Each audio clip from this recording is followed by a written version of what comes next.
சூப்பரான வரமிளகாய் சிக்கன் எப்படி பண்ணுறதுன்னு பார்க்கலாம். இது சாம்பார் சாதம், ரச சாதத்துக்கு கூட சாப்பிட ரொம்பவே சூப்பராக இருக்கும். எப்படி பண்ணுறதுன்னு பார்க்கலாம். சிக்கனை குட்டியாக கட் பண்ணி எடுத்துடலாம். பெரிய வெங்காயம், கறிவேப்பிலை, காஞ்ச மிளகாய், இஞ்சி பூண்டு பேஸ்ட். கடாயில் அடுப்பில் வச்சுட்டு எண்ணெய் விட்டு சூடானதும் கடுகு கறிவேப்பிலை போட்டு தாளிச்சுட்டு வரமிளகாயும் போட்டு மிக்ஸ் பண்ணி விட்டுடலாம்.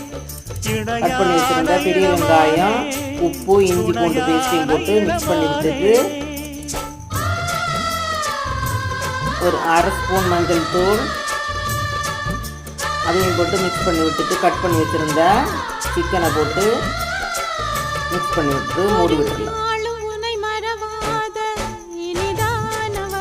இப்போ வந்து அரை ஸ்பூன் கரம் மசாலா அவ்வளோ போட்டு மிக்ஸ் பண்ணி விட்டு மூடி விட்டு இறக்குனா சூப்பரான வரமிளகாய் சிக்கன் ரெடி. எல்லாரும் வீட்டில் ட்ரை பண்ணி பாருங்கள். தேங்க்யூ.